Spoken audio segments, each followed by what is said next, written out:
தீவினைகள் தீர்த்தருள்வார் தீவனூர் விநாயகர். விநாயகருக்கு விளையாட்டு என்றால் கொள்ளை பிரியம். விதியோடு விளையாடி விக்னங்களை விரட்டி தம் பக்தர்களை காப்பாற்றுவது அவர் வழக்கம். இந்த தீவனூர் கணநாதனும் சிறுவர்களுடன் திருவிளையாடல் நிகழ்த்தி கோயில் கொண்டிருக்கிறார். திண்டிவனத்திலிருந்து 13 கிலோமீட்டர் தொலைவில் செஞ்சி செல்லும் சாலையில் இருக்கிறது தீவனூர். திருவண்ணாமலை செல்லும் இந்த பிரதான சாலையை தொட்டு கொண்டிருக்கும் தீவனூருக்கு அறிமுக அடையாளமே இங்கிருக்கும் பிள்ளையார் கோயில்தான். தண்ணீர் இல்லாத போதும் அழகு காட்டியபடி இருக்கிறது குளம். கரையில் பசுமை பரப்பி தலையெல்லாம் ரத்தினம் பதித்தது போல சிவப்பு நிற பழங்களையும் தரைத்தோட தவிக்கும் விழுதுகளையும் தாங்கி நிற்கும் ஆலமரம் அந்த பிரதேசத்தின் ராஜ கம்பீரம்.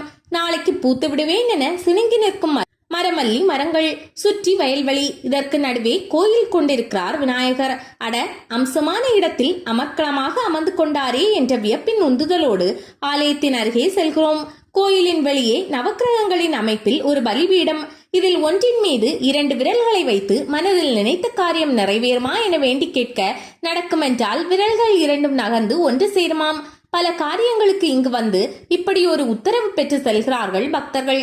இவருக்கு அருகே யானை போன்ற புடைப்பு கற்சிற்பம், கொடிமரம் தாண்டி உள்ளே செல்ல அங்கே 3 வாகனங்கள். இது என்ன அதிசயம் என கேட்டால் விநாயகர் இங்கு லிங்க ரூபமாய் இருக்கிறார். இவருக்கே உரிய மூஞ்சூறு யானை தலையர் என்பதால் யானையும் வாகனமாய் இங்கே இருக்கிறது என்கிறார்கள். பிரகார வலம் வர விதவிதமாய் விநாயகர்களின் தரிசனம் காண்கிறோம். இவை தவிர நாகர் தனி சந்நிதியில் ஜோதிர்லிங்கேஸ்வரர் அருள்கிறார். முன் மண்டபத்தில் நவக்கிரக சன்னதி, பிரகாரத்தை ஒட்டி வெளியே ஒரு கல்மேடை. சுமார் 50 பேருக்கு விருந்து பரிமாறும் அளவுக்கு பரப்புள்ள அந்த இடத்தில் நிழல் பரப்பி நிற்கிறது கல்லால மரம். அடிவேரிலிருந்து 3 பிரிவாக வளர்ந்திருக்கிறது இந்த மரம். இம்மூன்றும் மும்மூர்த்திகள் என்றும் தீவனூர் விநாயகரை தரிசிக்க வந்தவர்கள் தம் நினைவு மறந்தவராய் இப்படி கல்லால மரமாய் சமைந்தார்கள் என்றும் சொல்கிறார்கள். இந்த மரத்திற்கு நூல் சுற்றி வழிபட திருமண வரமும் குழந்தை பாக்கியமும் உடனே கிடைக்கிறதாம். மண்டபம் தாண்டி ஆலயத்தினுள் நுழைகிறோம். தீப ஒளியில் சிரிக்கும் சிவகுமாரனை சிந்தையில் நிறுத்தி வணங்க மனதில் மெல்ல அமைதி படர்கிறது. இவர் இங்கு வந்து அமர்ந்த கதை படமாய் விரிகிறது. 500 ஆண்டுகளுக்கு முன்பு இந்த இடம் வயல்வெளியாக இருந்தது. ஆடு மேய்க்கும் சிறுவர்கள் மதிய வேளையில் பசியார அருகில் இருந்த வயல்களில் முற்றிய நெல்மணிகளை சேகரித்து உமி நீக்கி சோறு பொங்கி சாப்பிடுவது வழக்கம். ஒரு நாள் அப்படி சேகரித்த நெல்மணிகளை குத்தி அரிசியாக்க கல் தேடிய போது ஒரு கல் யானை தலை போன்று இருக்க இது உதவாது என ஓரமாய் வைத்துவிட்டு வேறு கல் தேடி போனார்கள். வேறு கல்லை தேடி எடுத்து வந்தபோது இந்த யானைக்கல் அருகே இருந்த நெல்லெல்லாம் அரிசியாகி இருந்தது. சிறுவர்களுக்கு வியப்பு. நெல்லப்படி அரிசியானது இந்த அதிசயக்கல் செய்த வேலைதான் இது என உணர்ந்து அந்த கல்லை ஒரு இடத்தில் மறைத்து வைத்தார்கள். ஆனால் மறுநாள் அவர்கள் மறைத்து வைத்த இடத்தில் கல்லில்லை. தேடிய போது அருகில் இருந்த குளத்திலிருந்து நீர்க்குமிழிகள் எழுந்தன. பழிச்சென்று குளத்தில் பாய்ந்து மூழ்கி கல்லை எடுத்து மீட்டெடுத்து ஒரு மரத்தோடு சேர்த்து கட்டி போடுகிறார்கள். இதே காலகட்டத்தில் வயலில் நற்கதிர்கள் திருடு போக ஊர் பெரியவர்களின் விசாரணையில் ஆடு மேய்க்கும் சிறுவர்கள் பிடிபட்டார்கள். இந்த விசாரணையில் தங்களுக்கு கிடைத்த 2 கல் பற்றி சொல்ல நெல் குத்தி அதிசயக்கல் விவரமும் தெரிய வந்தது. அந்த 2 கற்களையும் ஊர் பெரியவர் தன் வீட்டுக்கு கொண்டு சென்றார். அன்று இரவு அவர் கனவில் தோன்றிய கணநாதன் தான் விநாயகர் என்றும் எனக்கு ஒரு ஆலயம் எழுப்பி வழிபட குலம் காப்பேன் என்றும் கூறி தன்னோடு கிடைத்த இன்னொரு கல்லையும் கருவறையில் வைக்க வேண்டும் என்றும் தான் வளர வளர அது தேயும் என்றும் கூறி அருளினார். மறுநாள் கனவை ஊராரோடு பயந்து கொண்ட பெரியவர் விநாயகருக்கு ஆலயம் அமைத்து குடமுழுக்கும் செய்தார்.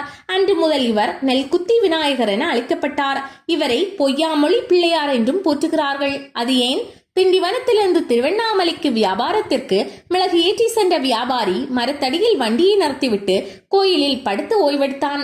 அன்று பிள்ளையாருக்கு பொங்கல் செய்து படைக்க விரும்பிய கோயில் பணியாளர்கள் வியாபாரியிடம் கொஞ்சம் மிளகு கேட்டார்கள். ஆனால் வியாபாரியோ இது மிளகு இல்லை, உளுந்து என்று சொன்னார்.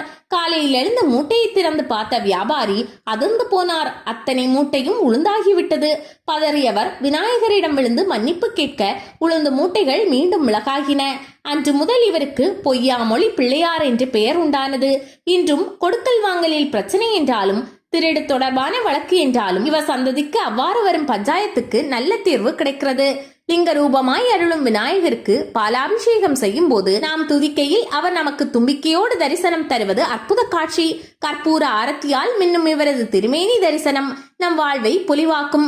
இவரை வணங்க மும்மூர்த்திகளின் அருளும் கிடைக்கும்.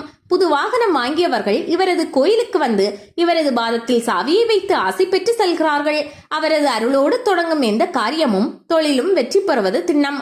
உலக வாழ்வுக்கான பொருள் தேடலோடு அருள் தேடல் உள்ளவர்கள் இங்கு அதிகாலை வந்து அந்தி வரை இவரது சிந்தனையோடு இருக்க மனமழிந்து உள்ளே ஞான பூ பூக்கும்.